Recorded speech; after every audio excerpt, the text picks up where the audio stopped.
Hi everybody, welcome back down to Carus Green. In the middle of a drought, don't get to say that very often. 20 odd years, I think we've only had two. We're going to have a catch up today with the guy who's got to make it all happen while we've got a drought, which is Warren. He's going to tell us all the challenges he's got at the moment, and he's going to tell us about the little techniques that he's used to get the golf course into, which I'm sure you know if you've played, unbelievable condition. That's coming up in a minute. Few little bits of news for you, very exciting. First of all, this is breaking news. Huge thank you to Ben Mitchinson. Ben has just agreed to do a 4-year deal to sponsor the Pro-Am. It's now going to be the iTEK Pro-Am. We're so pleased. Obviously, it is a busy Pro-Am, 50 odd teams. But we've now got a chief sponsor for the whole thing. Ben, you're a superstar. Look forward to working with you. That is going to be really cool. What else have I got to tell you? Well, we had the county interclub last week, so we had lots of the best players from all across the county. I think they really enjoyed it. It seems to go really well. Obviously, the course is playing really fiery. Everybody's telling me, but you know what? We only get this for about 3 or 4 weeks, don't we? A year, if we're lucky, more like 2 weeks a year. So I quite enjoy the challenge, but by God, has he got it good. It's absolutely fantastic. So here we go. Let's go over and talk to Warren and see what he's got to say about how do you manage a drought. Okay, guys, as promised, we're going to have a catch up with the man himself. Warren, how are you doing, pal? You all right? Yeah, good, thank you. Excellent. Warm. Yeah, you've had a challenge, haven't you? I think it's fair to say, without blowing any smoke or making your head as big as it should be, what you've done this year and what your team have done this year. And I think, and you know it's a team job, you know, on behalf and everybody who's come up and said, look, you know how much they've enjoyed it. It has been different gravy for me. The challenges that you've had, it's been tough. But before we start, a massive thank you from me and from everybody else for giving us so much pleasure on this golf course this year. And I mean that. It's just been great. That's the really good bit. The difficult bit is, how do you keep that going? What have we got lined up? Yeah, well, July has just been probably the first drought in 3.5 years for Cumbria. Yeah. And it has been a challenge. We've no irrigation on fairways, but we have on tees and greens. So we are using that. But more importantly, we're using data from moisture meters. We're looking at the moisture throughout the whole profile. So we're not just putting water on for the sake of it. We're conserving that commodity and not just using it as just soak the grass because it's been hot. So it is about moisture readings in the soil. We're looking at evapotranspiration rates, how much we're evaporating every day. We're keeping totals of those, and then we can calculate how much irrigation needs to be applied after. So all your applications, your water applications, your pesticides, the whole thing is really scientifically based on these readings that you take. Yeah, we take that. Again, just to be, keep it in budget. We're not just spraying things for the sake of spraying. You know, we're being environmentally sensitive as well. But first and foremost, we have to present a golf course. That is the sustainable part of any golf course, is repeat business. Our members enjoy themselves and coming back, and the visitors to come back. Yep.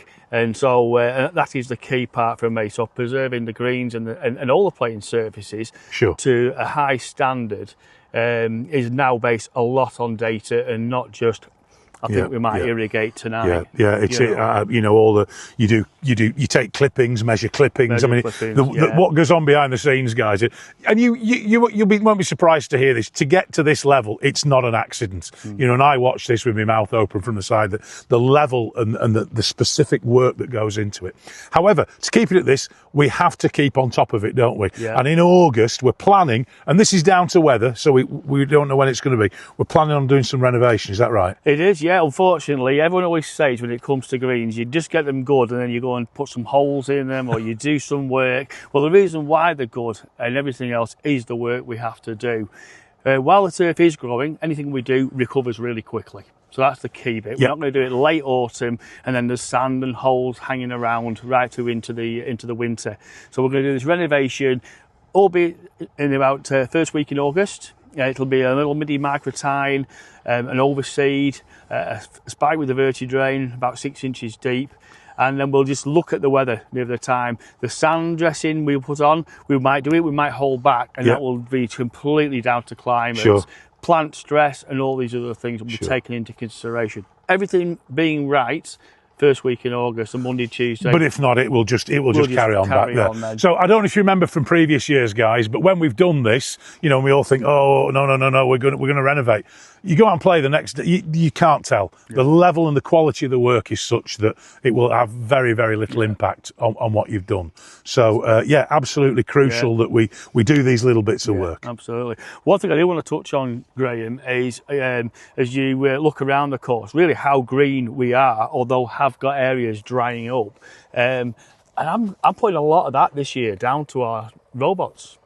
I really am. Right. Now, we've got a good loam soil, which does hold some moisture. We had 10 mil, 15 mil of rain at the start of July, so we had a little bit of some water in the bank, as it were. We've got wetting agents down on the fairways, the approaches, as well as the main playing surfaces. What I'm seeing this year is our first drought with the robots, and the footprint of those robots, as we've discussed many times, there's no pressure on the turf, there's no weight, there's no compaction. The cut is so clean and so sharp that if it was a normal drought with a normal traditional fairway mower, I think by now we'd be thinking, let's not mow today, let's keep the mowers off, let's raise the cut. We're still mowing at 10 mil, the lowest the robots can go. And every day we look at them and go, no, we'll cut again, we'll go. So we're still going every night with the fairways, and it's putting no stress on the turf, which I think, you know, it's anecdotal. There's no data in that, but what I am noticing is the health of the turf on the fairways in the rough has just been, I think, where previously would have used a traditional mower, we're just slightly ahead of the curve. And I think when it does rain, and it does break this weekend, we're going to see a lot more. It's going to break tomorrow, isn't it? They reckon. But I think, I'll add to that. There's a number of people, and you know, have come up to me and said, you know, it's amazing that you've got irrigation on the fairways, and I explained to them that we don't. Now, why that? Maybe it's because we're in the valley bottom, the loams. There's lots of reasons why when people come here, they expect it this time of year to be burnt off, and it's not. Maybe we've just added to that with this fleet of robot mowers, not knowing that it's a benefit again. But clearly the evidence is there. You can't argue with it. I mean, it's amazing, you know. As I say, it's anecdotal. There's no data to back that. But we are seeing a healthier turf on the fairways, less stress on the fairways and the roughers, etc. And I just think we'll see, again, a benefit when the weather does break. The water will absorb and not run off because we've got that less compaction. And I think we'll see a big benefit from that. Right, okay, so there we have it, guys. An awful lot going on. Huge thank you to all the members for supporting Warren and his team. All the comments you've made, don't think any single one of them gets missed. It doesn't. It's been a pleasure. We have just loved playing. I know they have. And the visitors who come as well, how much you appreciate it. It's been great. Warren and his team, absolutely world class. We are so lucky and we're so appreciative. Thank you, pal. Yeah, nice big thank you to the lads. Without the lads, we couldn't do it. No, great job, guys. Brilliant.